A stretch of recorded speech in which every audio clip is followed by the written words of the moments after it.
자, 지난 5월 부산에서 20대 여성이 갑자기 아무 이유도 없이 모르는 사람한테 폭행을 당한 사건 정리해 주시죠. 네, 지난 5월 22일 새벽 한 20대 여성이 자신이 사는 오피스텔로 들어가서 엘리베이터를 기다리던 중에 느닷없이 한 남성에게 폭행을 당했습니다. 두 사람은 일면식도 없던 사이였는데요. 갑자기 발로 뒷머리를 세게 얻어맞은 겁니다. 피해 여성이 폭행의 충격으로 엘리베이터에 부딪힌 뒤 바닥으로 쓰러졌는데요. 가해 남성은 피해자를 어깨에 들쳐매고 어디론가 사라졌습니다. 얼마 뒤 오피스텔 1층 복도에 쓰러져 있던 피해자를 주민이 발견해 경찰에 신고를 했고요. 현장에 출동한 구급대원이 여성의 상태를 보고 한 말은요. 교통사고를 당한 것 같다고 말했을 정도로 부상 정도가 상당히 심각했다고 합니다. 자, 그렇다면 여기서 직접 피해자의 육성 한번 들어보시죠. 로비로 따라 들어가서 이제 엘리베이터를 갔는데 저를 따라오더니 이제 제가 엘리베이터를 기다리고 있는데 제 뒷머리를 가격하더라고요. 가격을 그냥 이게 뭐 주먹이나 그냥 한 게 아니라 이제 돌려차기로 가격을 하더라고요. 그래서 재판장님도 보더니 이제 뭐 태권도를 배웠냐. 이제 맞고 나서 이제 수차례 머리를 가격당했는데 그러다 보니까 이제 혼절해서인지 이제 아무런 잘못한 기억도 없고 너무 뚜렷하게 집을 돌아갔는데 이제 이름 아니 병원이니까 너무 황당하죠. 자, 근데 충격이 얼마나 컸는지 기억상실증에 걸렸다고요? 네, 지금 말씀하셨던 것처럼 피해자는 그 사건 당일 전후 기억을 거의 하지 못하고 있다고 합니다. 뭐 조금 전에 나왔던 것처럼 해리성 기억상실이 온 것 같다고 하는데 의료진은 뇌가 일부러 기억을 지운 것 같다라고 표현했습니다. 그러니까 얼마나 갑자기 큰 충격을 받았으면 뇌가 기억을 지울 정도가 될까요? 일단 본인도 왜 내가 병원에 누워 있는지를 모를 정도였으니까 일단 경찰이 확보한 CCTV를 통해서 남성으로부터 폭행당했다는 사실도 뒤늦게 알게 됐다고 하는데 본인 사건임에도 불구하고 본인이 잘 기억이 안 난다는 것 그 자체도 엄청나게 큰 고역이다라면서 답답함을 토로하고 있습니다. 저 가해자 잡혔어요 지금? 네, 잡히기는 했습니다. 사흘 잡혔는데 이 용의자죠, 아직은. 예, 용의자는 31살의 경호업체 직원이에요. 그러니까 뭐 얼마나 힘이 셌을까 싶은데요.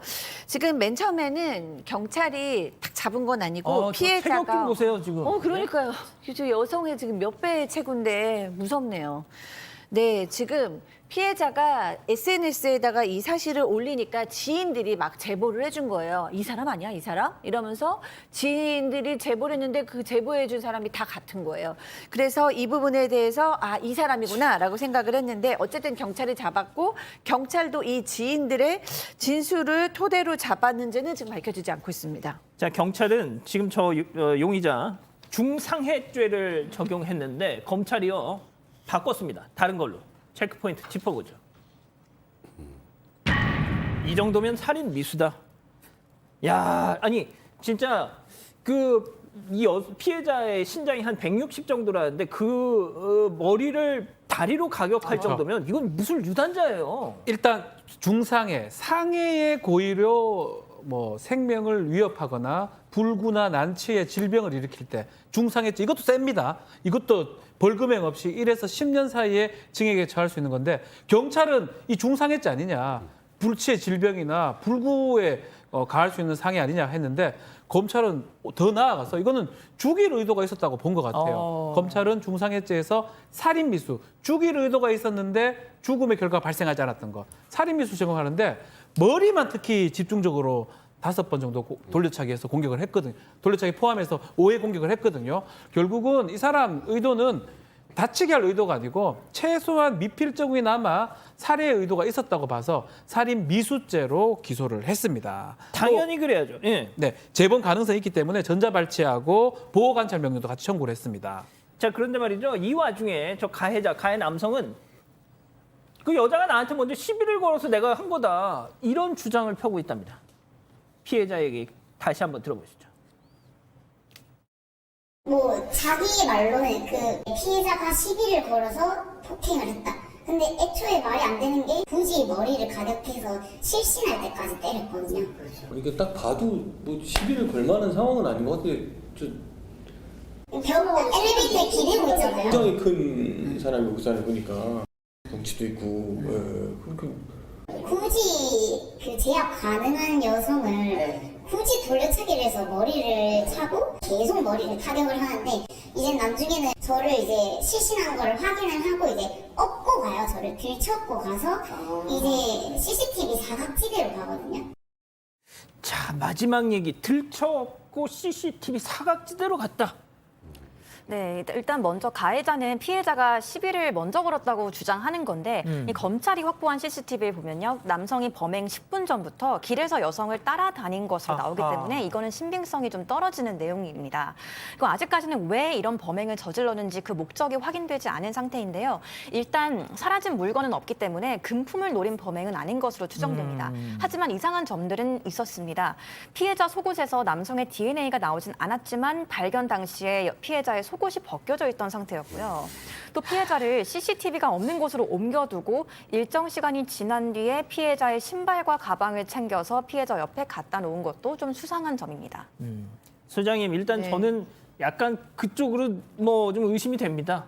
예. 네, 현재로서는 일단은 뭐 속옷이 그렇게 되어 있었다고 하면 그럴 가능성이 굉장히 높죠. 그 뭐 원하는 목표를 뭐 그 이루지는 않았을지라도 그런 의도가 있었을 가능성이 있고 뭐 아니면은 이제 자기 범죄 사실이 CCTV나 이런 거에 걸리지 않았다고 생각을 하고 마치 피해자가 술 마시고 쓰러진 것처럼 하려고 했나라는 생각도 드는데요.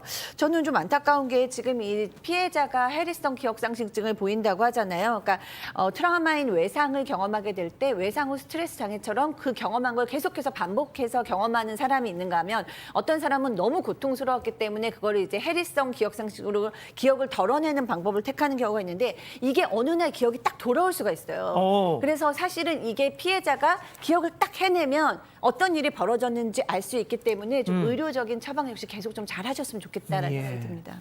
자, 이 가해자. 네.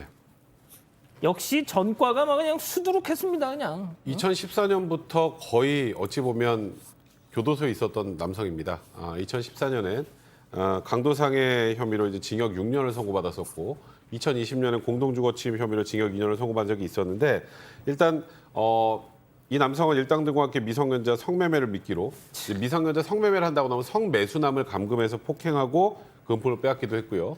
또 채권 추심을 한다면서 전혀 상관없는 사람 집에 들어가서 또 카드를 훔친 그런 전력도 있습니다. 근데 그것뿐만 아니고 이 남성은 어렸을 때부터 그 폭력성을 굉장히 여러 번 보여서 소년부 6차례 송치되는 등 사실상 뭐 어린 시절부터 지금까지 거의 이제 계속 범행을 저지르면서 인생을 살아온 사람이라고 해도 과언이 아닌 것 같습니다. 아니, 저런 사람이 경호업체 들어갈 때는 뭐 이런 조회도 안 해보나요? 이게 자, 그런데 박 변호사님, 네. 가장 지금 안타까운 건 이 피해자입니다. 그렇죠. 피해자는 정말 어느 날 갑자기 찾아온 불행 때문에 인생의 송두리째 완전히 바뀌어 버렸어요. 거의 기억상실증, 아마 의식적으로 기억을 잃어버렸다 얘기를 했었고요. 남들하고 일상생활 뭐 밥을 먹거나 하는 게 불가능한 상황이 됐습니다. 자, 이제 이런 경우 중상해나 장애를 입었을 때, 범죄 피해로 인했을 때 범죄 피해자 구조법에 따라서 피해자 구조금을 받을 수가 있어요. 근데 이제 피해자 입장에서는 좀 그런 아쉬움을 토로하긴 합니다. 구조금을 좀 받고 싶고 또 지금까지 한 1,700만 원 이상의 치료비가 나왔는데 그걸 지금 못 받고 있다고 해요. 그 부분이 조금 화가 난다. 그냥 당장 좀 중상해 입은 사람도 지원을 해줬으면 좋겠다라고 하는데 이 법상은 어떻게 돼 있냐면 범죄 행위로 중상해 입어야 되고 장애 판정받아야 되고 또 가해자가 자력이 없어야 됩니다.